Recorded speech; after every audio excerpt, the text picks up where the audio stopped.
आज जो चैप्टर हम लोग स्टार्ट कर रहे हैं उसका नाम है dual nature of radiation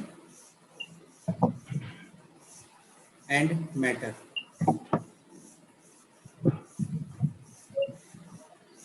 dual nature of radiation and matter. Sir तो आवाज आ इसमें रही है क्या? मेरा कॉल आया था बिल्कुल अभी। बिल्कुल आवाज़ आ रही है। क्लास स्टार्ट हो चुकी है, क्लास अटेंड करें।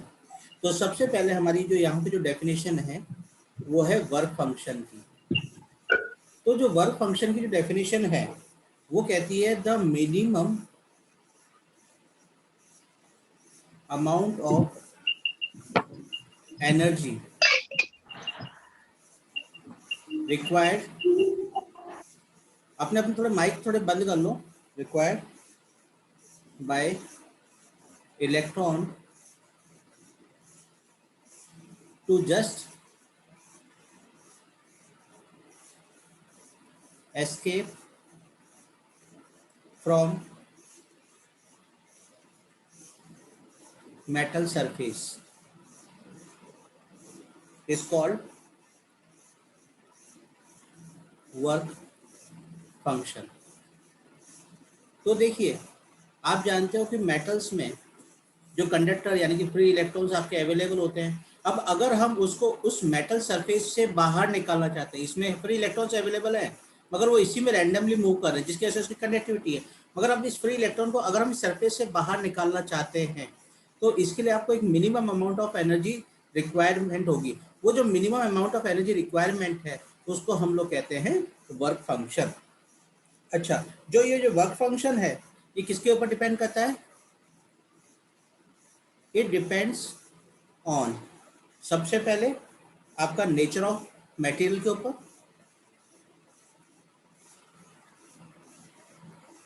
दूसरा आपका condition of its surface,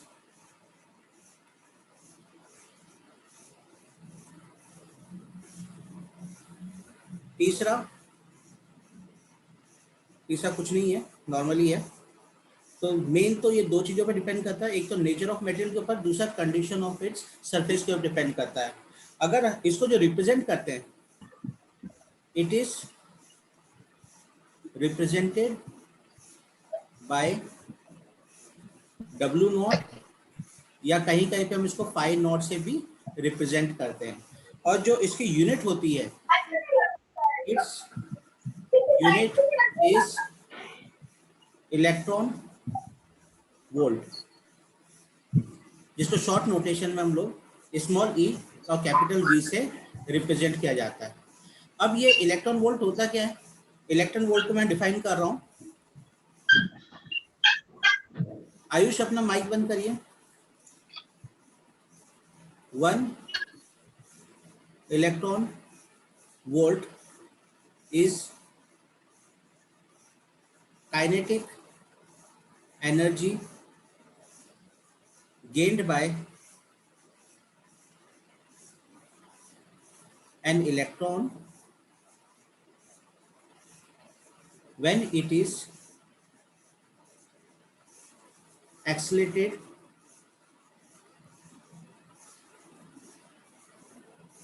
through potential difference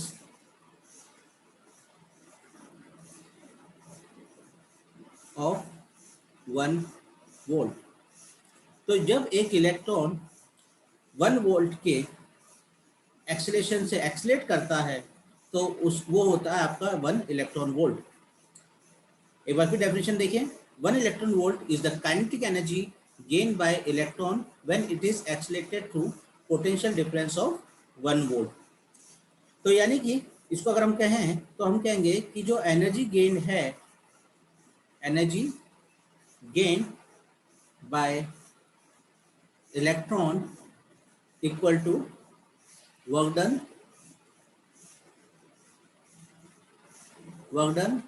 bye electric field.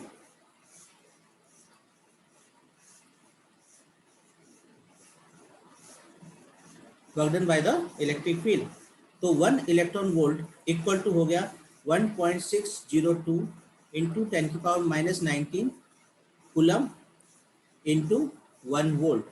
तो 1 इलेक्ट्रॉन वोल्ट इक्वल टू हो गया 1.602 इंटू 10⁻⁻19 जूल। ठीक है। अब आगे हम बात कर रहे हैं इलेक्ट्रॉन इमिशन की। अभी तक की किसी को कोई डाउट तो नहीं है?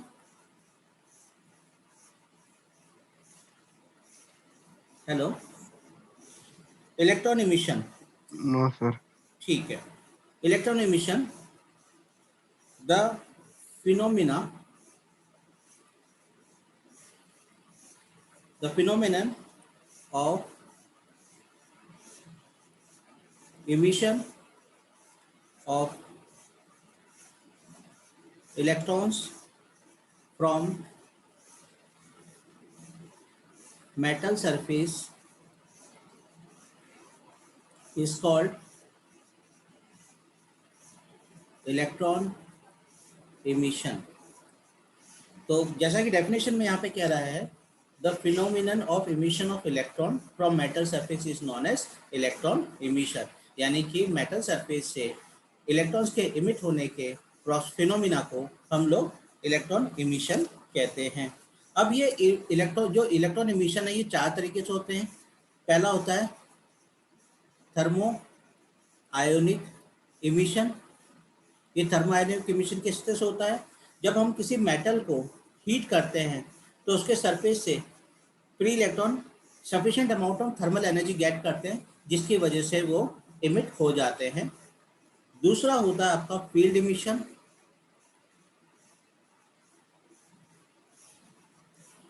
या जिसे हम लोग कोल्ड कैथोड इमिशन भी कहते हैं। इसमें क्या होता है कि हम मेटल सरफेस को very high electric field apply करते हैं in order of 10⁻³ to 10⁸ volt metre.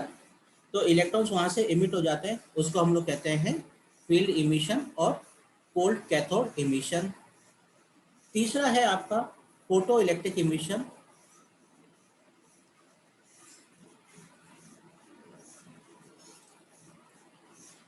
Photo electric emission में इस प्रोसेस में इलेक्ट्रॉन जो इमिट होते हैं मेटल सरफेस से, जब मेटल सरफेस को हम लोग इलेक्ट्रोमैग्नेटिक रेडिएशन देते हैं सफिशिएंट हाई एनर्जी की, और जिसकी काफ़ी हाई फ्रीक्वेंसी होती है, तो उस टाइम पे जो इलेक्ट्रॉन इमिट होते हैं वो प्रोसेस होता है आपका फोटो इलेक्ट्रिक इमिशन।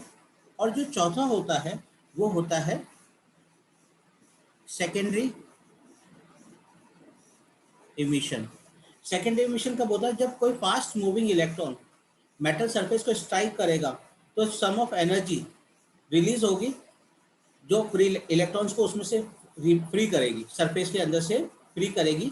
तो इस तरह की जो इमिशन होती है वो आपकी सेकेंडरी इमिशन होती है। अब हमारे सिलेबस में यहाँ पर जो है वो सबसे पहले एक तो फोटो इलेक्ट्रिक इमिशन है। तो पहले हम इसको बात करें, फोटो इलेक्ट्रिक इमिशन क्या चीज़ होती है। अभी तक किसी को कोई डाउट है? No sir. ओके।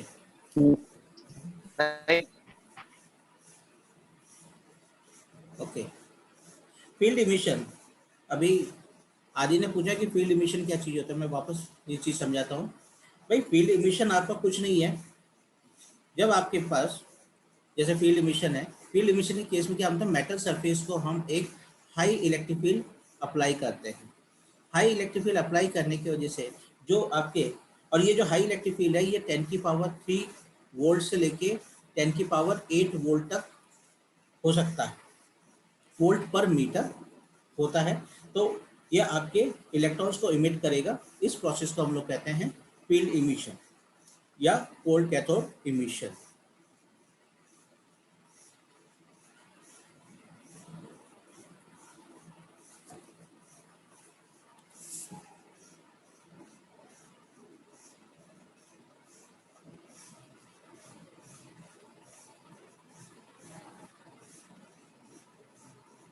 चलिए अब हम लोग आगे बढ़ रहे हैं, और किसी को कोई डाउट? चलिए अब हमारा है photo electric effect.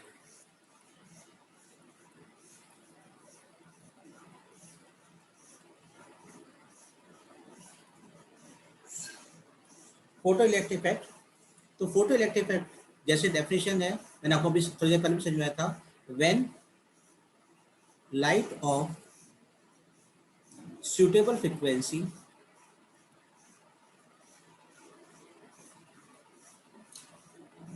illuminates a metal surface,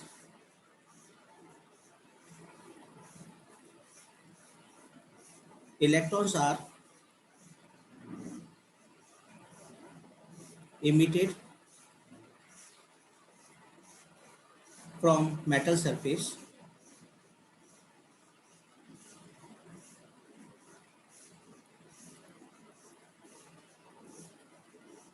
The phenomenon is known as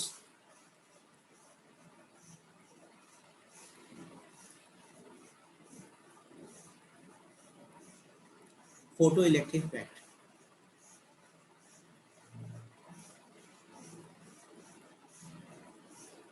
हाँ जी, तो जैसा कि मैंने आपसे कहा, अब ये हमें पता कैसे चलेगा कि जब when the light of the suitable frequency illuminate a metal surface, electrons are emitted from the metal surface. This phenomena is known as photoelectric effect. तो फोटोइलेक्ट्रिक इफेक्ट का एक सबसे अच्छा जो डेमोस्ट्रेशन है वो हेलेच एंड लेनार्ड ऑब्जर्वेशन से हमें मिलता है। इसमें हम लोग क्या करते हैं, सबसे पहले हमने एक ये आपकी जिंक प्लेट ले ली और जिंक प्लेट को हमने यहाँ पे, जैसा कि आप जानते हैं किसी बॉडी में चार्ज है या नहीं है, इसको ऑब्जर्व करने के लिए हमारे पास एक गोल्ड लीफ इलेक्ट्रोस्कोप होता है। तो यहाँ पे हमने क्या किया, इस मेटल प्लेट को गोल्ड लीफ इलेक्ट्रोस्कोप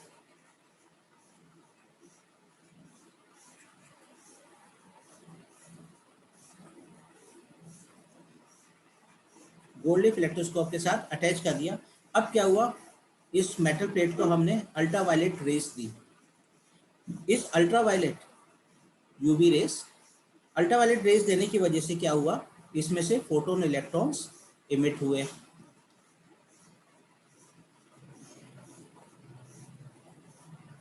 और जब इलेक्ट्रॉन्स इसमें से इमिट हो गए तो ये जो आपकी जिंक प्लेट थी ये पॉजिटिव चार्ज हुई। पॉजिटिव चार्ज होने की वजह से ये वायर के थ्रू यहाँ पे जो आपका गोल्ड लीफ इलेक्ट्रोस्कोप अटैच है उसको पॉजिटिव चार्ज गेट हुआ। वही पॉजिटिव चार्ज लीफ के दोनों तरफ गया और लीफ पे जब दोनों तरफ गया तो ड्यू टू रिपल्सन दोनों जो लीव्स है वो डाइवर्ज हुई, एक दूसरे से दूर गई। तो हमें पता चल गया कि ये जो आपकी जिंक प्लेट है अब ये पॉजिटिव चार्ज हो गई है, तो यहाँ से आपके इलेक्ट्रॉन्स इमिट हो गए हैं। तो ये आपका जो प्रोसेस है ये होता है आपका फोटो इलेक्ट्रिक इफेक्ट। ठीक है, तो अब अगर हम यहाँ पे फोटो इलेक्ट्रिक इफेक्ट की, जैसा कि आपने अभी डेफिनेशन देख ली, और भी हम कह सकते हैं the phenomena of emission of electron from a metal surface when electromagnetic radiation of sufficiently high frequency are incident on it is known as photoelectric effect. The photo means light, generated electrons are known as photoelectron. तो जो electrons यहाँ से emit होने हैं इनको हम photo electron कहते हैं। मगर ऐसा नहीं है कि कोई भी आपने एनर्जी कोई भी रेज दी और इलेक्ट्रॉन्स इमिट होने स्टार्ट हो गए।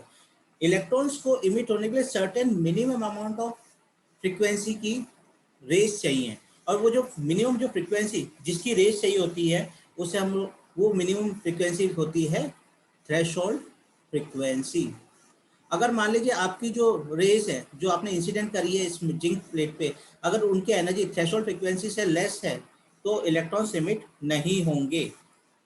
When the frequency of the light incident was less than certain minimum value, that is known as threshold frequency, no photoelectrons are emitted at all.